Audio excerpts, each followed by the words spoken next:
Welcome to the Grounded Guidance Podcast, where we explore the power of living aligned and from your intuition each day. I'm your host, Karen Williams. Every day you receive hundreds of intuitive messages guiding and empowering you to live a life in alignment. Are you listening? Through lived experiences, ongoing self-reflection, and enriching stories, I am joined by extraordinary people and thought leaders in their field who have embraced the magic of following their intuition and are sharing their light with the world. Trust that these conversations will meet you right where you are, and consider this your nudge from the universe to listen. Join us. Okay, welcome everybody, and welcome Mary to the Grounded Guidance community. Mary Rosenboom is our guest today on the podcast. Let me introduce you to Mary. She is the proud mom of 2 adult men, a data analyst, yoga instructor, whose intention is to help people return to themselves with compassion, light, and joy. She finds the journey of rediscovering herself an ongoing adventure. She's a wayshower, warrior, and true generous spirit of light. Her life goal is to spread kindness and joy and help people know they matter and are worth it. Mary is a master of aligning with what is true and real and reflecting that back to you in a very loving and kind way. She finds power in so many areas that uplift others, but not without her own challenges and triumphs along the journey. I am thrilled to welcome you to this community. Thank you so much for being here. Well, thanks, Karen. I'm so excited to be here. It was such an honor when you asked me to do this, and hopefully somebody will take away something from this. So I'm really excited to be here. Oh, yes. Thank you. Yes, I know they will. It's going to be a great conversation. So I want to start with, I love the light that you share with the world, your open heart, your mindset, your presence. It's so unique. It's so refreshing. And it's easy to live a life where the adage, I'll be happy when kind of consumes our being. And I think that's just really natural for people.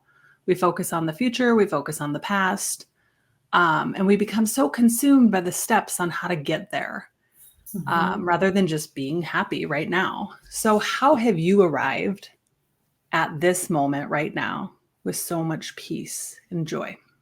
Well, it's definitely been a journey. I'll tell you that. It's been 47 years of a journey, to be honest. Really, my mindset, a lot of it is having that growth mindset of being willing to be a work in progress, never being satisfied with where I'm at today is somewhat that helps me get into that moment. But a lot of reflection. I look back at the things in my life that have happened to me, that has occurred. And when I reflect on that, I realize, man, it's really made me be who I am today.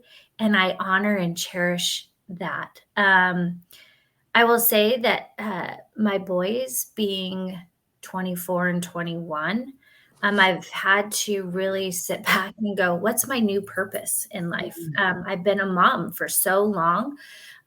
They were my sole focus, to be honest. And I really, truly probably lost a little bit of who I was and what I wanted to do in life. And I think that through some life circumstances that I've had to be able to take that time and reflect and truly enjoy the moment, because you hear that as you are being a parent, right? Oh, enjoy this because your kids are going to be, they're going to grow up so fast. It's like a blink of an eye. You hear that and you're like, yeah, whatever. Everybody says that, but it's so true. It's just like, because we get so focused on that day to day and we forget about like the big purpose of like, I've been blessed to be a mom of 2 amazing kids. And yes, I got to help them through, but what does Mary want to do now? And just enjoying that aspect of life. So that part has definitely been a new mindset for me to just go, okay, you know what? I get to just be today. I don't have to be a mom. I don't have to be a data analyst. I don't have to be a yoga instructor. I can just be, and it's okay. And embracing that, it's a different it's different. It's not always easy because we think about, well, what about this and what about that? And we kind of wrap ourselves up. And what I've found is if I recenter and find those things that matter to me to help me grow, then I tend to be able to pass that along and be in the moment and cherish everything that comes at me. Yeah, it's such a journey, isn't it? I It mean, is. I heard you say something in the comment about when your kids are little and people are always saying, "Oh, cherish it. It goes by so fast." And I remember being really annoyed with people telling me that when my kids were Right? You're little. like, yeah, whatever. Yeah, If just stop it. I had to go like clean up Yes. a bunch of poop today, Yes. like I don't want to enjoy this moment. Sorry, that is not fun to me. When you're in the moment of them being little, there's a lot of things to take care of, and there's a Mhm. lot of things that are overwhelming, and life can be consuming. It Um, can be. but And it was, some yeah. things that come to us like easy of like that, like, oh, well, you just know because it's like when you're teaching your kids how to drive, right? You're Mhm. teaching them how to drive and they're holding the wheel and stuff. And you know that you need to slow down when you're coming to a stop sign. They don't always know that. And sometimes it's like, oh, heavens, son, please, like you need to slow down when we come to a stop sign. A little bit before we get to the stop sign. We don't come to a dead stop.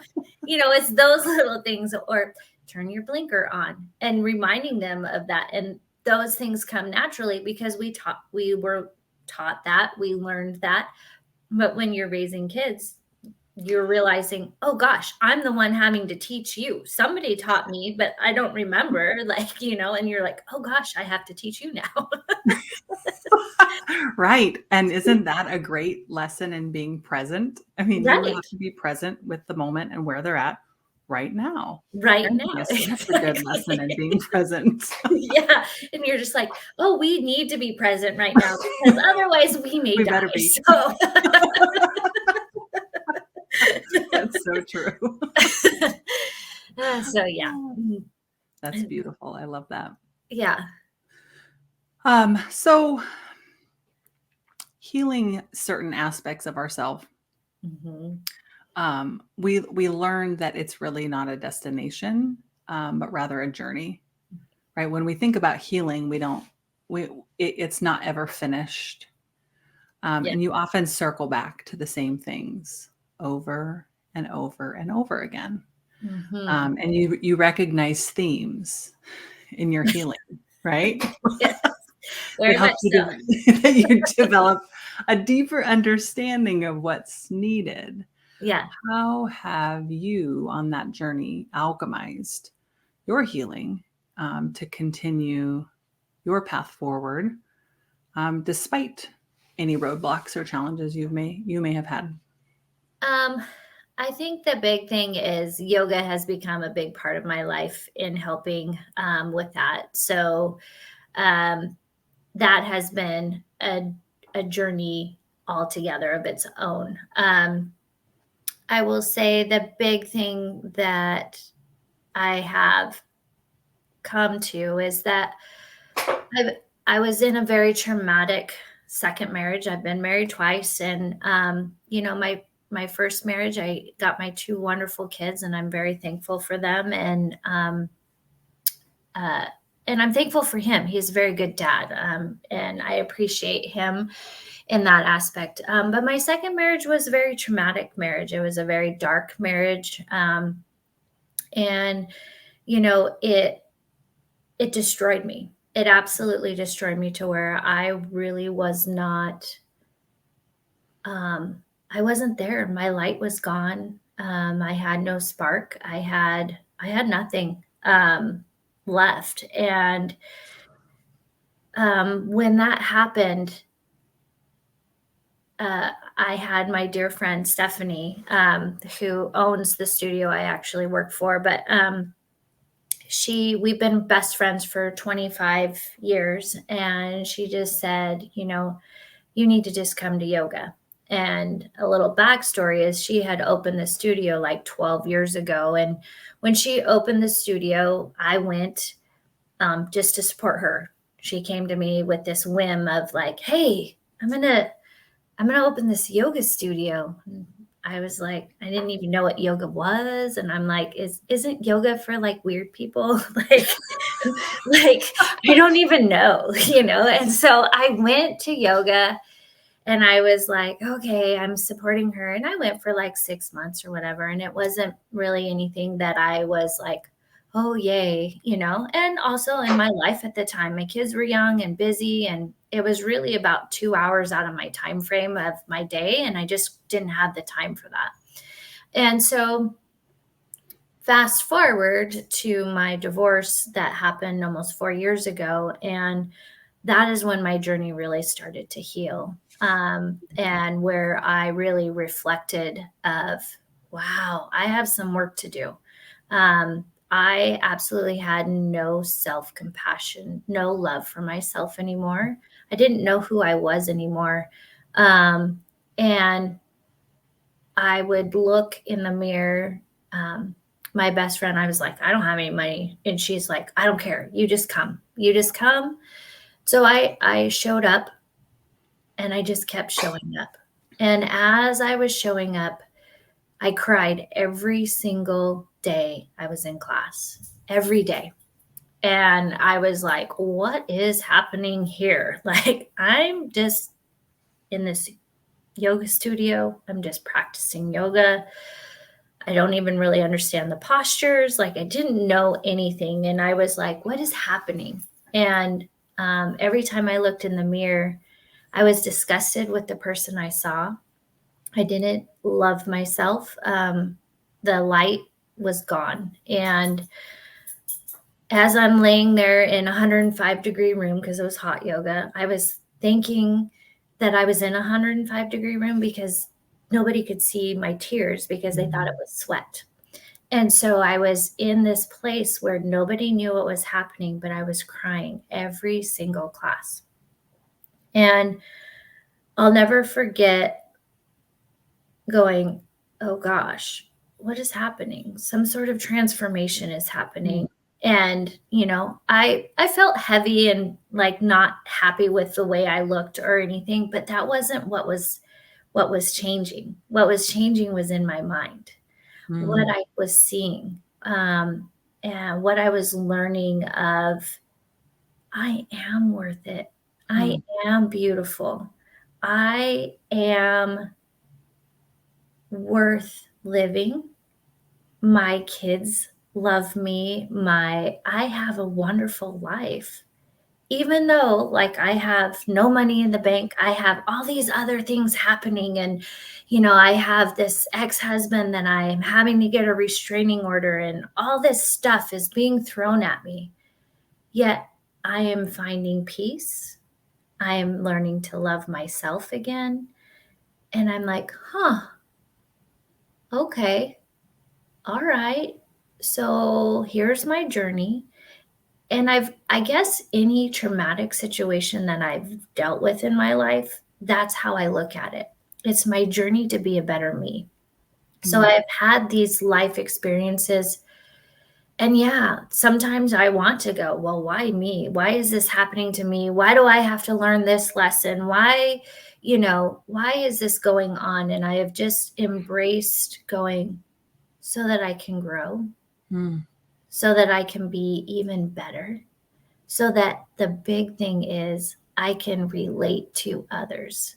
I can spread joy. I can spread compassion because I understand what they're going through. I've been through hard times. I'm not a perfect person. And I don't ever advertise that either because I'm definitely not. And embracing that I'm not a perfect person, that it's okay. It's okay that I mess up because what happens when we fail? We grow. We learn, okay, I don't want to do that again. Or I don't want to do that again, but for some reason I did it again. So obviously I'm not learning this lesson. So I'm having to repeat, right? For frying pan moments, right? Yeah, exactly. Oh, here it comes again. It's like, why is, and then when you see that repeated pattern of happening again, you're just like, oh, okay, well, this is happening again because I'm obviously not learning my lesson, or I have some other lesson to go through. I've also learned that some of my paths or my journeys of crossing with other people Hmm. have, I've been a help or a light in their journey. And that is what drives me to be a better me, is that if I can help somebody else and be a light in their path, then I'm doing what I'm supposed to be doing. I love your story. I love everything that you've talked about. I want to touch on the point about where it was real catalyzing for you. What shifted for you when you found yoga? Or should I say when yoga found its way back into your life? What was the catalyzing moment that shifted everything for you? Because that's a process that can take people a lifetime to feel and understand, right? I'm not just talking about yoga, Yeah, anything. Like what anything. shifted when you started looking in the mirror and loving that person? And what shifted that you really felt your worth again? I would say that I decided, well, I was encouraged to go. One, I became an ambassador for the studio, where like they didn't have somebody really of my age, of that, moms, and just the craziness of what, and so kind of promoting the studio in that way of like, hey, I can totally relate to you. And then that kind of built some confidence of, yeah, you know what? I see the joy in the community, in the growth that people are making. Everybody was at a moment of needing something, right? We were, when you go, whether it's working out, whatever it is, you find a passion that drives you, to makes you feel good inside. And yoga became that. And I ended up loving it. And then I got encouraged to start yoga teacher training, which I said, I do not want to be a teacher. I did not. Nope. I was like, no way. I can't say those words. I still can't say half the Sanskrit words, but thankfully my students give me lots of grace because I don't say them correctly, and they just love me anyway. Mhm. And But what was interesting is here I am learning about postures and things like that. But that was not what I was learning. I was learning so much about my mind and being in the present moment, and embracing like the thought process, right? When we're thinking about something that's happening to us, we see it through our lens. And sometimes we only see it through our lens. But if we take a second, take a breath, and look at it maybe through their lens, or a lens of how they see you in that moment, you're like, oh, okay. And it was just this like light bulb moment of like, oh, I think that it will drive me more. And that's really truly what keeps me going, is that light of being in the moment and seeing things through other people's lenses. I love that. Isn't that amazing that we have the power to choose and that Yeah. just shifting the way we choose to look at something Hmm. can have just life-changing effects. Yeah. Yeah. That's amazing. So let's dive into yoga a little bit. Okay. Tell us what kind of yoga you teach.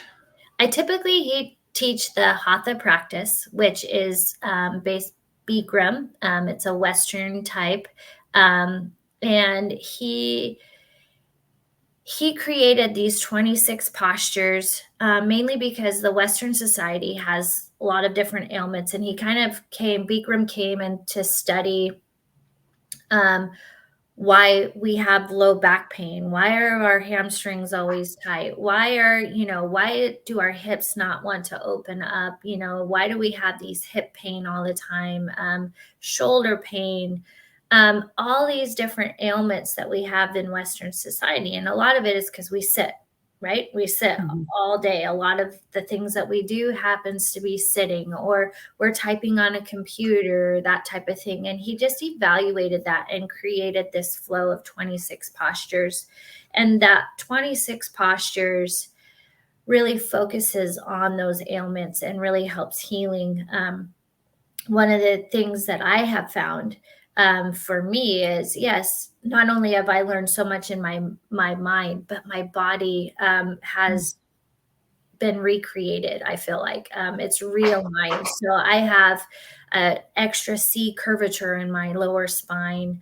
And then I have one hip that's higher than the other. And so I have this constant pounding that's happening. And slowly over time, what has happened is by doing the hatha practice, I have realigned things and have made that healing, that blood flow going through. But then through all these postures of helping them, it's realigned things. So I actually notice when I don't practice on a regular basis, that thing kind of start to shift again. And so then I feel like, oh, but typically, yeah, it's hatha is what I typically teach. I am trained in what they call Ashtanga, also yin, and I could do a power class if I wanted to. I typically don't teach those.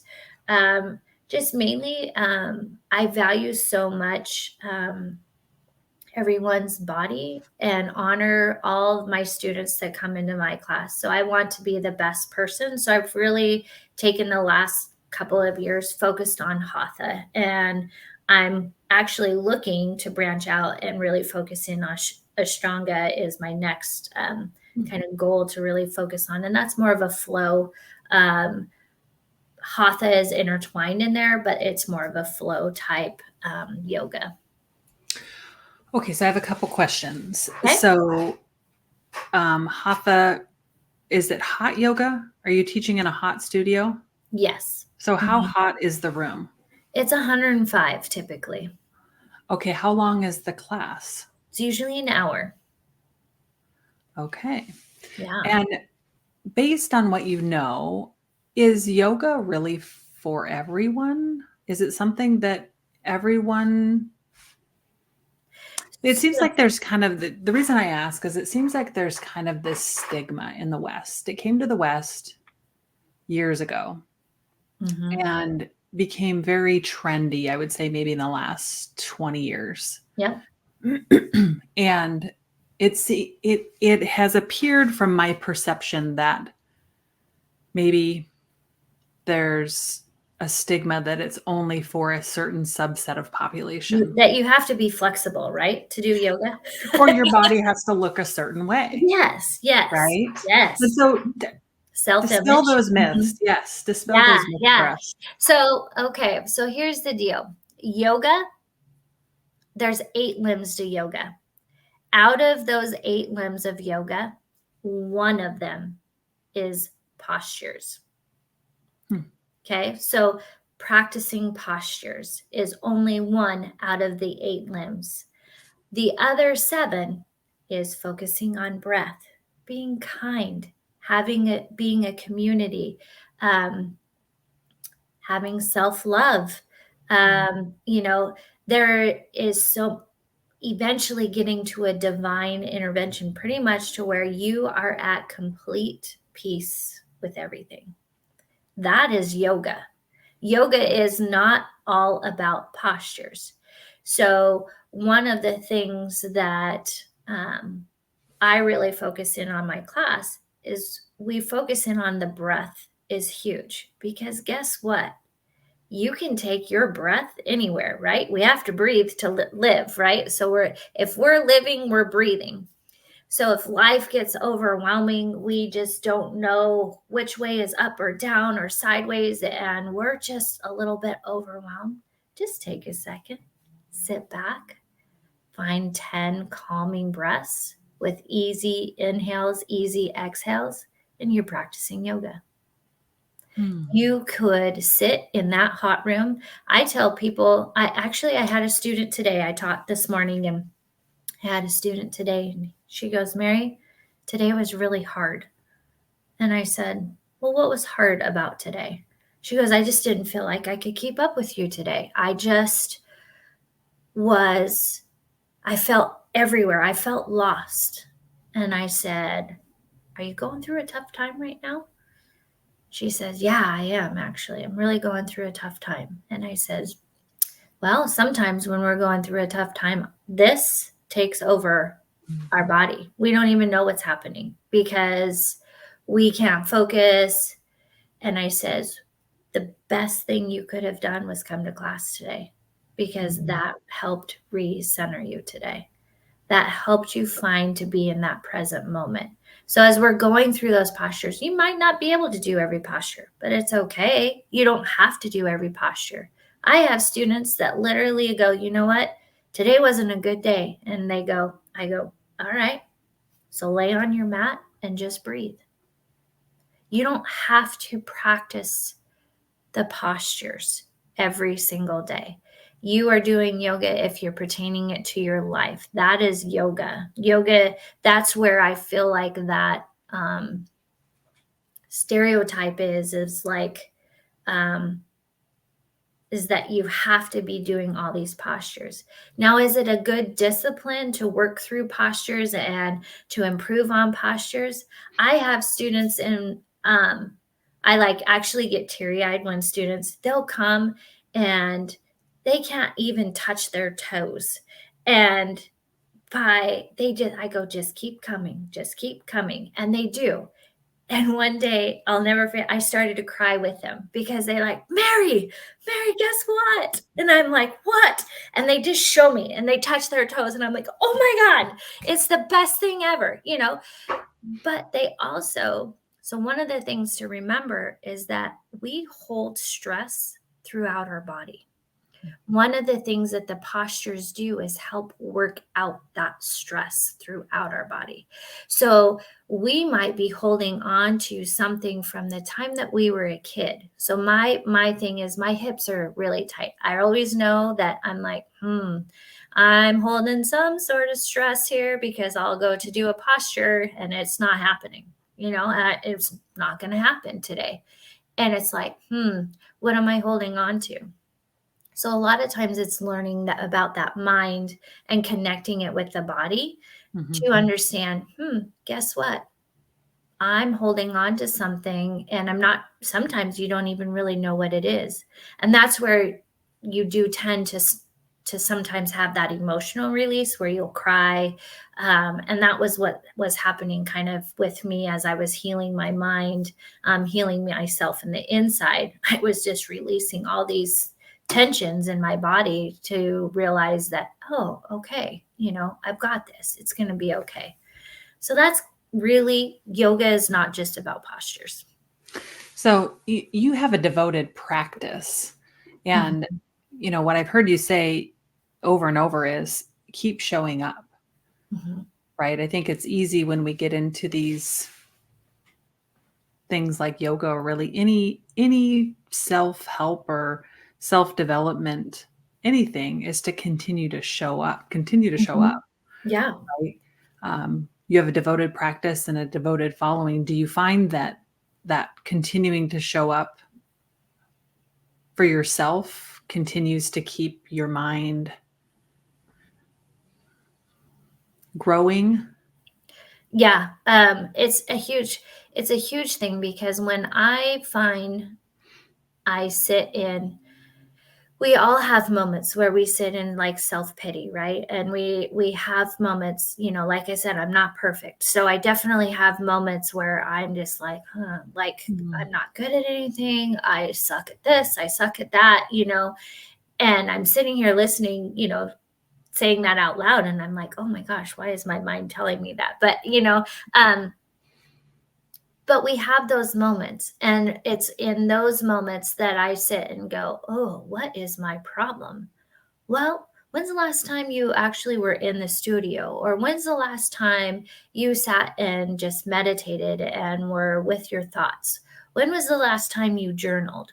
So I have things that I do day to day that, yeah, life sometimes gets in the way and I get busy, and sometimes those start to fall off. And I realize when I get into a funk or I'm getting into a really kind of darker space, I realize I reevaluate those things. How much effort am I putting into myself right now? Not much. Okay. I will say, right, the last 6 weeks my son had major surgery, and I've been taking care of him, focusing on him. And, I haven't been in the studio as much. My joy has been being able to teach. And so that gets me still in the studio as well. But my students are a huge motivator too, because I have to practice what I'm preaching. I can't tell them, it's like us as parents, do as I say and not as I do type of thing.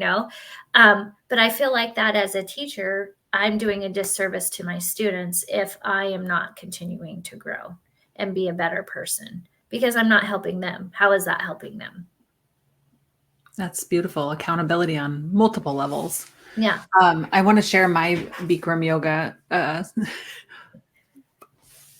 The time that I went to hot yoga because it was really interesting. So I've done yin. I've done, I don't know what you call the other one where it's not in a hot studio, but if y'all have never taken hot yoga, it is an experience. It is an experience. It is. I feel like it really is a whole different experience with your mind, because you have to wrap your head around, I'm not going to die, because the temperature of the room is almost suffocating if you're not used to it. It really is a whole kind of mindset shift. Yes, so there's a lot going on in your head, aside from the poses, aside from that I really had to contend with when I did it for the first time. And that's interesting. And I'm sure that you can move through it. And there's definitely, I always, especially knowing when new students come in, and ask them, have you experienced a hot room before? And, when they tell me no, I always tell them, the first thing I always tell them is, please give yourself grace. Love yourself and know it's okay. And they look at me and like, okay. And I'm like, you are going to feel sometimes hot. If you get to that panicky point of where you're feeling like, oh my gosh, I can't breathe. Like you said, that suffocation, right? Oh my God. Like I'm going to pass out, like, or I'm going to throw up. Like, you have those feelings, right? I just say, lay down, find your breath. Don't focus on the postures. I always say that first class, you're trying to figure out who's where and what, and there's no possible way that you can focus in on the postures. Now that's where that keep coming back is there, because what happens, especially the Bikram, that 26 postures, they're the same every time. Same 26 postures. Yeah, somebody might say a word a little bit differently, but the great thing about different instructors too, though, is they might say a word to you that clicks and goes, oh, that's what my body's supposed to do. Whereas I might say something and you're like, what is she telling me? I don't even know. Like, what way am I supposed to go? But there's just certain instructors that maybe click better. So even if you're trying with an instructor and you're like, yeah, I'm not really sure I'm feeling that vibe, or try another one, is what I always say, because there's one that's going to click with you more. And that instructor just might say the words that you need to help understand where you're supposed to go. Yeah, that's great feedback, because I know in my experience, when you're learning yoga, it can feel like you're behind a lot of the time. And I do remember that Yeah. people would say certain things or try this and it would make all the difference to certain postures. Yeah. Yeah. And so when you have that, the biggest thing, yeah, I always tell the new students, and I always tell them, I am not going to correct you on one posture this first class. I don't. I just observe, because what I observe is what type of injuries they might have that they don't even really know that they have, or what type of tension they might have in certain areas. So I observe their body and how they get into those postures. What, a lot of, men have, the tight shoulders. So, you're trying to go into a posture and they can't even like clasp their hands up over their head, because they're just so tight. Eventually they get there. But yeah, it's just observing that, but telling them, you know what, I promise you're not going to die. You're going to be okay. Just breathe through it. You will not pass out. Your body is actually acclimated and it's okay. If you really think about it, your body stays at the 98.6. Okay. It just feels like it's not at 98.6 when you're in that hot room, right? You have 105 degrees around you and you're just like, there's no way my body is still at 98.6. If you were to take your temperature after a 105-degree room, it would be right around 98.6. Fascinating. Mm-hmm. Yeah, that's wonderful. Tell us something about the practice of yoga that we may not know.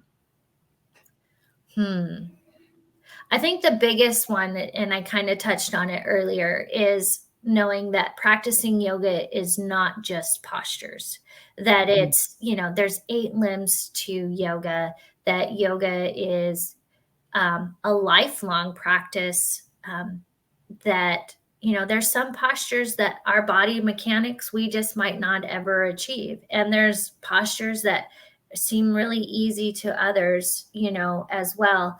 But all in all, I would say my biggest thing is that it's not just about the postures.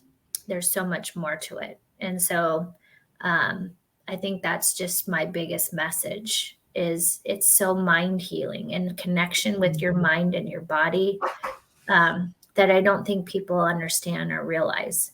When you're scanning your body and you're activating some sort of muscle when you're in a posture and you find that breath and you're scanning and you're going, ooh, I'm really tense there in that spot.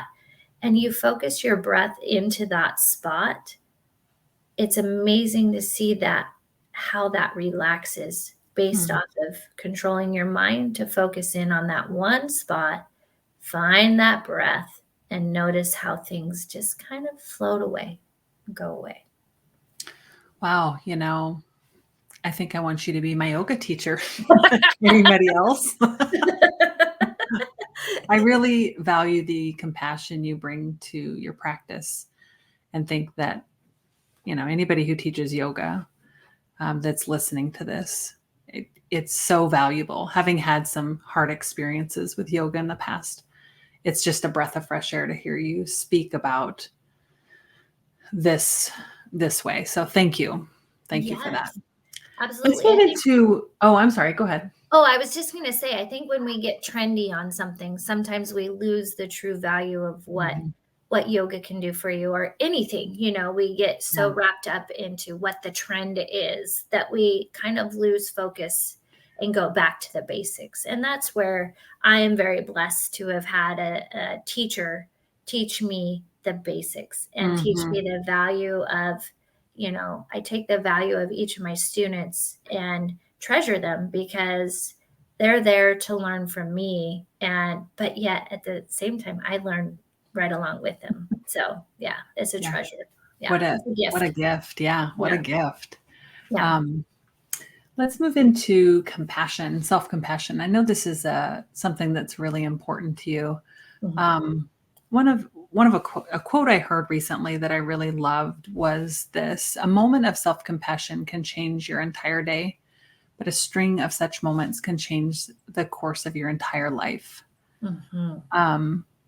What does self-compassion really look like in your life, and how have you learned to foster this whole idea? I'm sure yoga has been a big part of it, but what is it?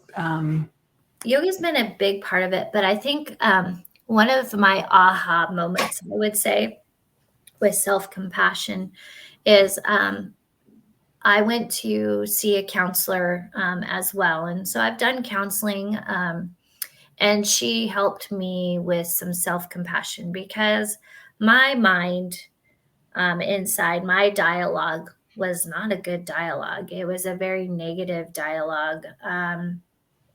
And even though I may have put a smile on my face and I was like, yeah, okay. In my mind, I was like, oh, you're horrible at this and blah, blah, blah. I just was very negative to myself. And one of the things that she said to me that really has resonated in my life is she said, would you talk to your best friend that way? And I looked at her and I was like, well, no. I would tell my best friend, oh, I really like that. I would be always honest with them, but I would always say something in a kind way. I would always go, no, maybe that skirt isn't quite the right way, but that top is awesome. I would try to always have a positive with or hey, let's tweak it this way or something. Try to find some way to talk to my friend of like, that. And she goes, "Why don't you talk to yourself that way?" And I was like, "Well, cuz I don't deserve that." And she goes, "Hmm, interesting." So then it was like a light bulb moment of, before I can spread joy or love to anybody else, I have to learn to be my own best friend. I have to have that self-compassion to be my best friend so that I'm not relying on other people to fill me up. I can fill myself up. I can take care of Ooh, myself. yeah. I just gave you chills. Yeah. Don't get me wrong, there's moments where I have I'm like, don't think that, but I work through it. And so that self-compassion of, if I really find myself going, you're kind of having a bad attitude to yourself, you're not being a very good friend to yourself. So what do you need to do? And of course, that's where then I kind of go through, there's that self-reflection again of like going, okay, I know for myself, I need to work out a couple of times a week to feel like I just feel good about myself. I get a good sweat. I detox. I really embrace the sweating process and getting toxins out of my body. I notice that, sometimes it's a matter of, one of my self-care things is I get my hair done. It's money that, I am fortunate that I have, and that is a self-care moment because it makes me feel good. I like it. Some people hate my hair, but I love my hair. So, but, those are some things, but then I'll write. I write a lot. I really journal a lot, and go, okay, why do I feel that way? I reflect on feelings that I have about myself and go, well, why is that? And then I work on that mindset for every negative thought that I put in my mind. I try to have 5 positives. So I really focus on going, yeah, know what? Guess what? You are worthy. You are awesome. You are great. Looking in the mirror, you're a wonderful mom. I think that's one thing is we're supposed to be all these perfect things. We're supposed to be, have a good career. We're supposed to have all this money. We're supposed to have, society puts all these pressures onto us and really makes us think about all these negative things. And it's no fun, and it's learning to love yourself. I think we one of the things that I treasure, and I actually had shared this with you privately before, Mhm. but I think it just resonates in how we look at ourselves. And it's such a beautiful little story of learning to look at yourself and love yourself. Mhm. And it was my best friend, her son. She has a 4-year-old son.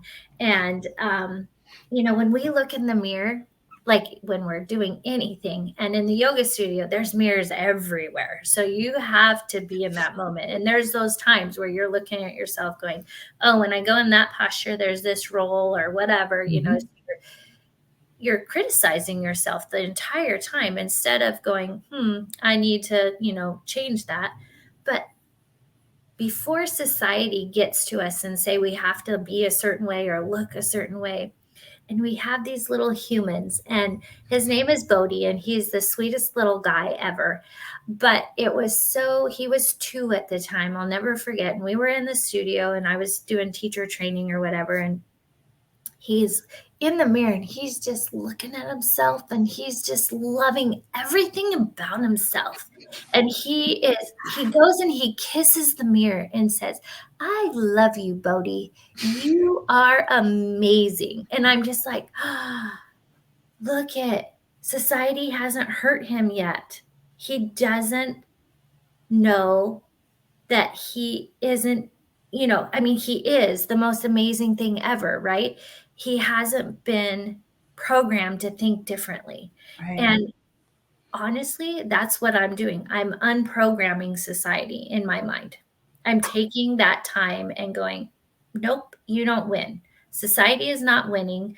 I am who I am. I love who I am. I'm a strong, beautiful woman that deserves the world. Mhm.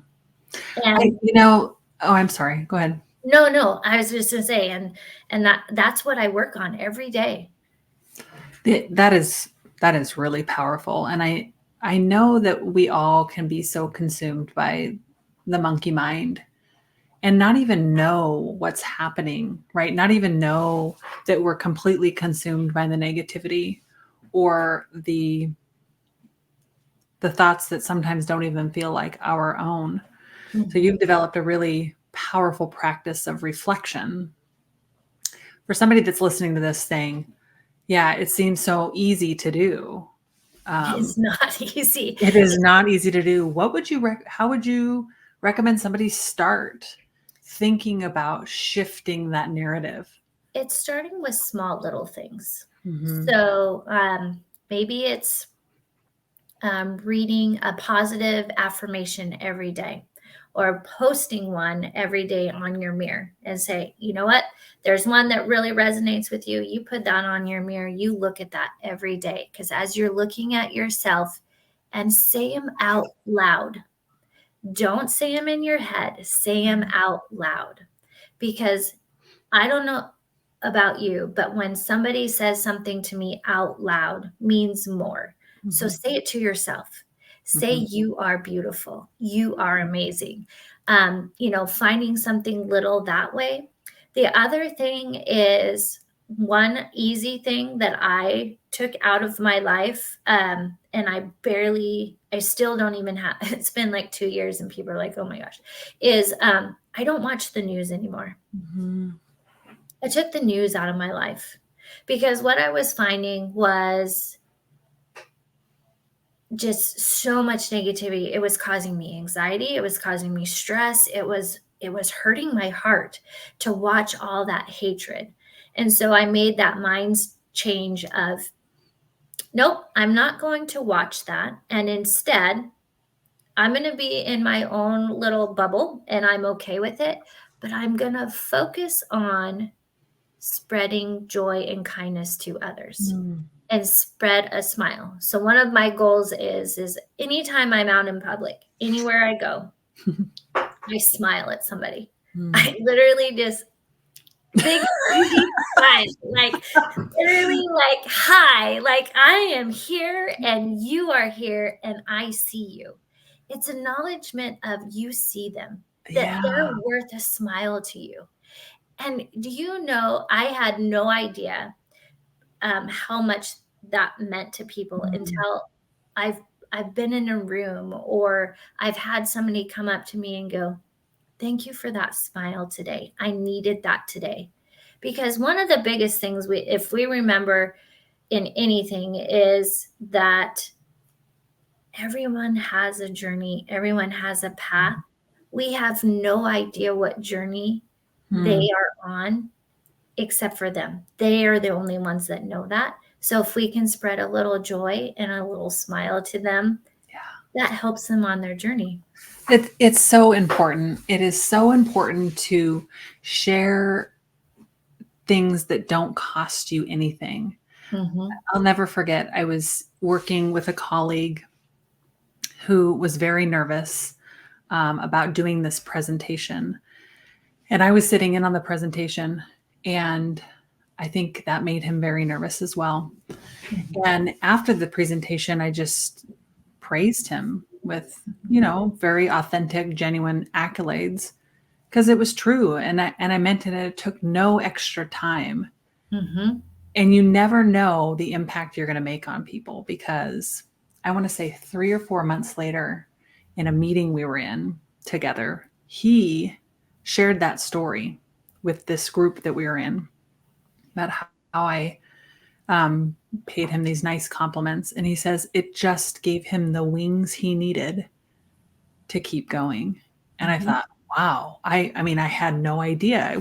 It was just something that, it was genuine. I meant it, and I kept going. But that's what buoys people, right? I always try to make an effort at the grocery store when I'm checking out. Yeah. That's hard work. They need a lot of people that aren't real kind to them. And I just try to pause and remember, how are you doing? How's your day going? I see you, right? I see who you are and this job that you're doing. Yeah. I try to do that, like you said, wherever I'm at. Yep. Share a little bit of piece of my heart with people. And I think it's just such a powerful practice. So thank you for bringing us back to that. Yeah, it's huge. It's huge. And, I cherish it big time. I go with people, I'll be hanging out with somebody and they're just like, people just like talk to you. And I'm like, because I smile, because I look friendly. I'm not, that's one thing with, COVID was really hard with masks, right? I've always had a big smile on my face. It's just who I am. And I noticed, like, I was such a dork, I felt like, because it was like I put a mask on my face, and I'm smiling. Like, you have to really smile with your eyes, right? Nobody can see it. Like, and I'm just like, I'm smiling at you. And they just like walk away. And you're just like, what's happening? And then it was like, oh, I've got this mask thing on. So when that mask came off, I was like, yeah, you are going to get cheesy, extra cheesy smiles now, because we need to bring that back in the world. People need to remember to smile. It's going to be okay. Well, and it's humanity, right? I mean, it is not hard to smile at people, but I see so many people head down, moving through life. Don't talk to me. I don't want to engage. I don't want, I don't want you in my world, which is fine. But it really is not hard to lift your head and smile. You don't even have to say anything, right? Nope. And that's the thing, is like, I make eye contact. As soon as I make eye contact with somebody, I'm like, and they probably think I'm like crazy weird, or I'll just say good morning. Or good afternoon or something, and then, like you said, being at a grocery store, or a waitress or waiter coming at me, server coming at me and helping me with something, thank you so much for bringing that to me. They're often so caught off guard. They are. They're just like, what are you doing? Like, why are you saying thank you? It's my job. And I'm like, it may be your job, but I appreciate that you showed up today for work. I appreciate you are here in this world contributing to life. So thank you. Thank you for bringing me my spaghetti. Now I won't have the hangries either.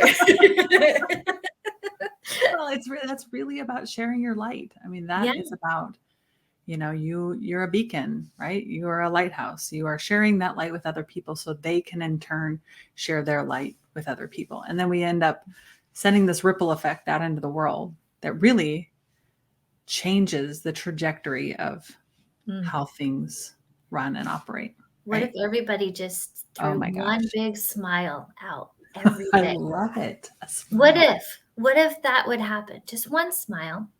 It's free. That is the challenge to this community that I would really love to smile at somebody today. Yeah. Pick just one person to smile at. Just one and Just see one. what happens. Yeah. Yeah. See how things shift for you, right? Yeah. Yeah. It's Yeah. those, like we were circling back to that self-compassion, right? It's those Mm-hmm. little things. When you smile at yourself, Mm-hmm. how do you feel? It feels amazing. Yeah. You look in the mirror and you're smiling. How does that feel? So think about that. That's one small thing you can do for yourself. Go look at yourself in the mirror and smile. See what happens. Do you use the adage, fake it till you become it?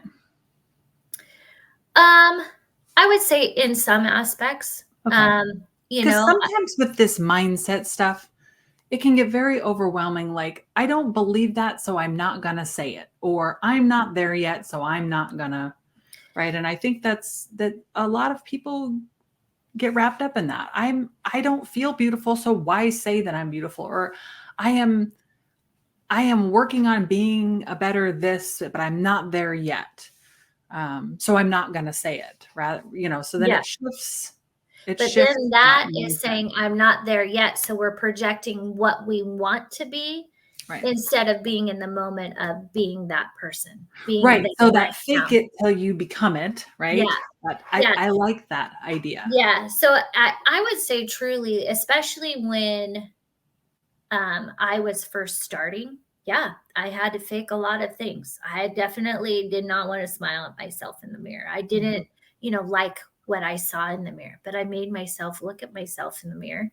Yeah. And, a lot of times with my students too, when they're laying in Shavasana after they just worked out for a whole hour and they're completely tired, they're at listening to all my words. So there's times where, and I go by with what my heart, what the energy feels like in the room at the time.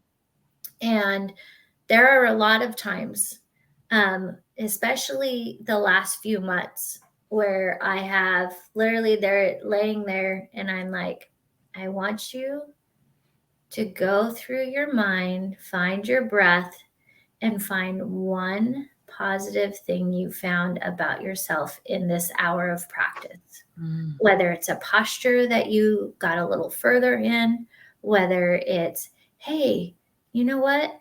I really like my outfit today. Mhm. Or maybe it's, I liked how I tuned into my breath today. I liked finding something that you would tell your best friend Mm. or that you would tell another student that you saw, hey, you know what? They were awesome. Did you see them? Did you see what they did over there? That was really cool. Um, you know, find that in you and take that moment. And I tell them that they can't move off their mat until they find something positive. So sometimes they're That's laying there for a little while. It as you're saying that, something's dawning on me. Don't you think that practice right there, you've just spent this time on in a 1-hour yoga session, moving through the stress that you've held in your body. And then you end the practice with the idea of something, you're not allowing the stress of what has to happen after yoga fill Mhm. your body back up, right? Because we hold it Mhm. all in our body. You're somehow ending that practice with the thought of something positive. I think that's very powerful. And gratitude. Give yourself gratitude. I always tell especially my 5:30 in the morning students, I always say, give yourself gratitude. You got up super early this morning to be here today. Like that is really good. You Yeah. didn't, you could have turned on Saying the no. alarm or you could have slept in, but you showed up. You showed up for yourself. Just that alone is a huge moment right there. Amazing. Show up for yourself every day. Yeah, that's very powerful. So, what is your dream? My dream. Mm-hmm. My dream is honestly to be at a place to where I can it's kind of funny. I don't think I could do it all the time, but for like a couple of years, I would love to be able to be in an RV, Mm. driving around the world, the country, spreading joy, Mm. finding yoga studios, practicing yoga, and just build a kind community, Mm. um, and meet people, learn about cultures, learn about we have such beautiful country, but do we take the time to embrace and enjoy it? And that is my ultimate dream to be able to do. Wow. I see you in like a pink renovated school bus with spread joy and positivity on the Yeah, side. like Here totally comes Mary. hippie person with her purple Totally. hair that's just doo doo. And I totally be me and Lucy. So I have a dog, and Yeah. her name is Lucy Lou. And yeah, me and Lucy just be bopping around in our bus and be That out. is And yeah, beautiful. that would be my dream. But ultimately, I would say that just living life with a purpose of spreading joy and kindness. Mm. Really, that is ultimately. And whatever I do to do that is waking up and cherishing that and being in the moment of whatever I'm doing. Like, I work 5 jobs right now. And so it's just like you mentioned 3 of the 5, and or 2 of the 5, I think. And so anyway, but yeah, it's like, but embracing that. And yeah, one of my jobs, I work at a golf course, and I literally just smile at people all day, and it's my favorite. Like, I absolutely love it. It's so much fun. And I have little old men that are just adorable, and they just come and give me a hug now. Now I have Saturday hug time with like like it's so funny because I only work Saturdays, but they're like, yes, it's Saturday. Mary's gonna be it. They look forward to seeing me, which all I do literally smile, and then some want a hug. Okay, I can give a hug. Hug is free. Some Yeah. people, that might be way out of their comfort zone. For me, it's not. And so I'm sure, let's give a big hug. And I do. I give them a great big hug, and they're just like, oh, you just made my day today. And I'm like, Yeah. great. If that's what I did, if those little things help somebody through their day, it's no harm done. It is just such a small piece, and it really just it fills you up in a way that really nothing else can. When you can buoy somebody else, when you can lift and help somebody feel lighter and help them on their path forward, it is a gift, an unseen gift. So Yeah, it's so here's to you. enlightening. It is. It's Yes. so enlightening. It's such a treat. It's such a treat. Yeah. I love that. I really Yeah. love that. Um, here in our grounded guidance community, we love to talk about when we kind of wrap things up. What is your grounded guidance message for our community? What would you part with?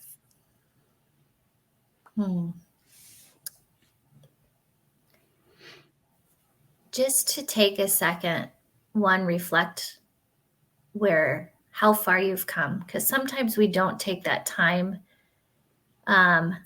in grounding ourselves, is to really truly see where we came from. Mm. And when you take that little bit of time and ground yourself that way, it's huge. It does propel you in a way for you to move forward in a whole nother avenue. Mm-hmm. Sorry if you can hear my dog's squeaky toy. Uh, she decided it's playtime. And then the other thing is truly just taking the time to smile at one person. I Mm. give you that challenge to just smile at one person when you're out and see what that does. Mm. You'll see that it lightens up your life and it lightens up somebody else's. Beautiful. What a great parting gift. I'm going to go forth with that challenge in my life as well. So thank you so much. Yeah.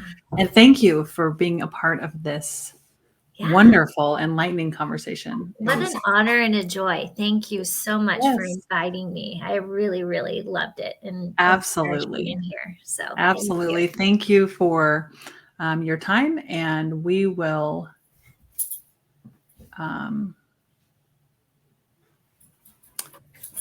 wrap this up now. Okay, perfect.